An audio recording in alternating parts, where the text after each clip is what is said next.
உடல் எடையை குறைக்கிறதுக்கு நம்ம லஞ்ச் செய்ய போகிறோம். ரொம்ப டேஸ்டான ஹெல்தியான high protein weight loss recipe செஞ்சு காட்டுறேன்ப்பா. டயட்டில் இருக்கிறவங்க மதியம் ரைஸ்க்கு பதிலாக காலிஃப்ளவரில் இப்படி ரைஸ் பண்ணி சாப்பிட்டீங்கன்னா வெயிட் லாஸுக்கு ரொம்ப ஹெல்ப் பண்ணப்பா. வாங்க எப்படி செய்யலான்னு பார்ப்போம். இப்போப்பா நான் ஒரு காலிஃப்ளவரை எடுத்திருக்கேன். பெரிய காலிஃப்ளவராக இருக்குது. அதனால் இதில் பாதி போட்டுக்குருவோம். நீங்கள் சின்ன காலிஃப்ளவராக இருந்தால் முழுசாக போட்டுக்கோங்க. காலிஃப்ளவர்லேருந்து இப்படி துண்டு துண்டாக எடுத்துக்குவோம்ப்பா. இப்போ நான் துண்டு துண்டாக பாதி காலிஃப்ளவர் எடுத்துக்கிட்டேன். பெரிய பல்ல இப்படி வச்சு இப்படி சீச்சுக்கோங்க. நீங்கள் சீவிக்குங்கப்பா. இல்லை நீங்கள் மிக்சி ஜாரில் நீங்கள் போட்டு இதை துருவிக்கோங்க. அவ்வளோதான்ப்பா, காலிஃப்ளவரை துருவியாச்சு. இப்போ ஒரு கேரட் ஒன்று எடுத்துருக்கோம். நம்ம காலிஃப்ளவர் துருவினோம் இல்லையா, அதே இதிலையே இந்த கேரட்டை துருவிக்கிறோம். கேரட்டை சீவியாச்சுப்பா. இப்போ இதை எடுத்து வச்சுக்குவோம். கேஸ் ஆன் பண்ணியிருக்கேன். சட்டி வச்சுருக்கேன். கொஞ்சோண்டு தண்ணி ஊற்றிக்கிடுவோம். பச்சை பட்டாணி ஒரு 100 கிராம் எடுத்திருக்கேன். இதில் வேக போட்டுக்கிடுவோம். பட்டாணிக்கு தேவையான அளவு உப்பு போட்டுக்குவோம். இது 5 நிமிஷத்துக்கு வேக விடுவோம். இப்போ ஒரு சின்ன கேப்சிகம் எடுத்துருக்கோம்ப்பா முழுசாக. இதை நம்ம பொடிசாக நம்ம நறுக்கிக்கிடுவோம். ரொம்ப பொடியாக நறுக்காமல் இந்த மாதிரி மீடியமாக நறுக்கிக்கோங்க. ஒரு பச்சை மிளகாய் எடுத்துக்கிடுவோம். இதையும் நம்ம நறுக்கிக்கிடுவோம். கொஞ்சம் இந்த அளவு துண்டு போட்டுக்கிடுவோம். அப்போ தான் நம்ம சாப்பிடும் போது தனியாக எடுத்து வச்சுக்கலாம், இல்லாட்டா உரைக்கும். இப்போ 5 நிமிஷம் ஆயிடுச்சு. இப்போ கேஸ் ஆஃப் பண்ணிடுவோம். நம்ம பட்டாணியை ரொம்ப வேக விடக்கூடாது. அரை வேக்காடு வெந்தால் போதும், முழுசாக வேக விடக்கூடாது. தண்ணியை ஃபுல்லாக நிறுத்திட்டு பட்டாணி எடுத்துக்குவோம். 2 ஸ்பூன் பால் விட்டுக்குறோம்ப்பா. பால் இருந்தால் பால் போட்டுக்கோங்க, இல்லைன்னா 2 ஸ்பூன் தண்ணி விட்டுக்கோங்க. 1/4 ஸ்பூனு மிளகாய் பொடி போட்டுக்குருவோம். கொஞ்சோண்டு மஞ்சத்தூள் போட்டுக்குருவோம். கொஞ்சோண்டு மிளகு பொடி போட்டுக்குவோம். ஒரு 4 முட்டைக்கு தேவையான அளவுக்கு உப்பு போட்டுக்குருவோம். இப்போ இதை எல்லாத்தையும் நல்லா கலந்துக்குருவோம். கட்டி இல்லாமல் கலந்துக்குவோம். எல்லாம் மிக்ஸ் பண்ணியாச்சு. இப்போ நம்ம 4 முட்டை போட்டோம்ப்பா. அந்த 4 முட்டையில் 2 முட்டை முழுசாக போட்டுட்டோம்ப்பா. ஃபுல்லாக மஞ்சக்கருவோடு போட்டுட்டோம். இப்போ 3ஆவது முட்டையில் வெறும் வெள்ளைக்கருவு மட்டும் போட்டுக்குருவோம். மஞ்சக்கருவை வெளியே எடுத்துருவோம். அந்த 4 முட்டையில் 2 மஞ்சக்கருவை எடுத்துருவோம். அந்த முட்டையில் புரோட்டீன் அதிகமாக இருக்குது.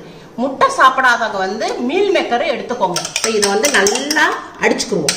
தனித்தனியாக நம்ம பவுடர்லாம் போட்டோம்னா அந்த முட்டையோட அப்படியே திரண்டு நிற்கும். பால் ஊற்றி நம்ம அந்த மசாலா கரைக்கும் போது நம்மளுக்கு எல்லாமே உங்களுக்கு அந்த முட்டையோடைய மசாலா தனித்தனியாக நிற்காம முட்டையோட நல்லா மிக்ஸ் ஆயிரும்.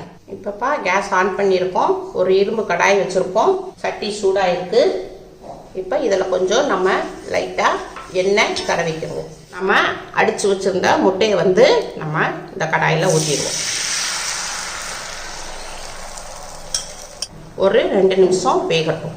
இப்போ நல்லா கீழே ஃபுல்லாக நல்லா வெந்துருச்சு. மேலே மட்டும் இருக்குது. இதை என்ன செய்கிறோம்னா நம்ம நல்லா பொடிமாஸ் மாதிரி ஆகிடும். முட்டை வெந்துருச்சு. இதை ஒரு பவுலில் எடுத்து மாற்றிக்கிடுவோம். நம்ம முட்டை போட்டோம் இல்லையா, அதே கடாயில் வச்சுருக்கோம். கொஞ்சம் எண்ணெய் விட்டுக்குருவோம். 2 பல் பூண்டுப்பா. இதை நான் பொடிசாக நறுக்கியிருக்கேன். நம்ம இந்த கடாயில் போட்டுக்குருவோம்.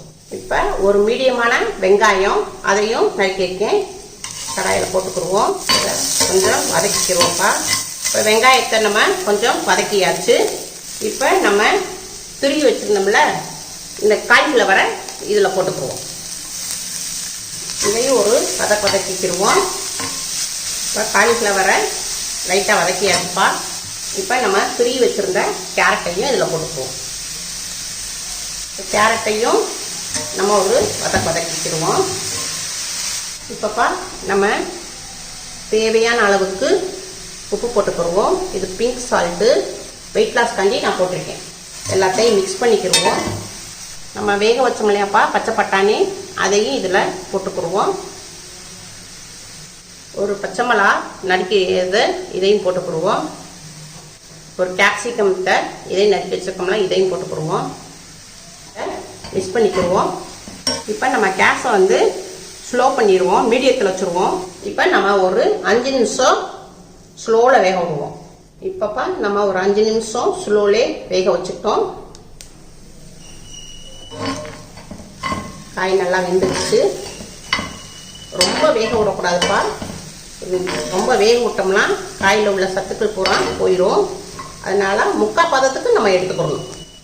இப்போ நம்ம மல்லி இலை கொஞ்சம் நறுக்கி போட்டுக்குருவோம். இதையும் தண்டோடு தான் போட்டிருக்கோம். தண்டோட போடும்போது தான் நம்மளுக்கு சத்துக்கள் எல்லாம் நமக்கு கிடைக்கும். வெயிட் லாஸ்க்கு ரொம்ப யூஸ்ஃபுல்லாக இருக்கும்ப்பா. எவ்வளோக்கு எவ்வளோ மல்லி சேர்க்குறீங்களோ அவ்வளோக்கு எவ்வளோ வெயிட் லாஸ்க்கு ரொம்ப யூஸ்ஃபுல்லாக இருக்கும்ப்பா. மல்லி வந்து உங்களுக்கு மல்லி இலை வந்து ரொம்ப உங்களுக்கு குளிர்ச்சியும் தரும், உடம்புக்கும் நல்லா குளிர்ச்சி தரும். நம்ம முட்டை செஞ்சு வச்சுருந்தோம்லப்பா, அதையும் இதில் போட்டுக்குருவோம். கொஞ்சம் நம்ம காரத்துக்கு ஏற்ற கொஞ்சம் பெப்பர் பொடி சேர்த்துக்குவோம். இதை எல்லாத்தையும் நம்ம மிக்ஸ் பண்ணிக்குவோம்ப்பா. இப்போ நம்ம கேஸ் ஆஃப் பண்ணிடுவோம். அவ்வளோதான்ப்பா, ரெடி ஆயிருச்சு. இப்போ வந்து இது வந்து உடம்புக்கு ரொம்ப நல்லதுப்பா. வெயிட் லாஸ்க்கும் ரொம்ப யூஸ்ஃபுல்லாக இருக்கும். சின்ன பிள்ளைகளுக்கு ரொம்ப கொடுத்தா விரும்பி சாப்பிடுவாங்க, பெரியவங்களும் நல்லா விரும்பி சாப்பிடுவாங்க. இப்போப்பா நீங்கள் இந்த மாதிரி காய்களை அதிகமாக எடுக்கணும். அதிகமாக எடுத்தீங்கன்னா உங்களுக்கு வயிற்றில் உள்ள தொப்பை நல்லா குறையும். பின்னாடி இடுப்பு பகுதியில் இருக்கும் இல்லையா, அந்த சதைகளும் நல்லா குறையும். இந்த மாதிரி காய்களை வச்சு நீங்கள் ஒரு 10 நாளைக்கு தொடர்ந்து சாப்பிடுங்கப்பா. சாப்பிட்டீங்கன்னா உங்களுக்கு நல்ல ரிசல்ட் கிடைக்கும். உங்கள் தொப்பைகளும் நல்லா குறையும், இடுப்புல உள்ள சதைகளும் குறையும். நான் உங்கள் வீட்டில் செஞ்சு பாருங்கள். அம்மாவுக்கு லைக் பண்ணுங்கள், ஷேர் பண்ணுங்கள், சப்ஸ்கிரைப் பண்ணுங்கள்.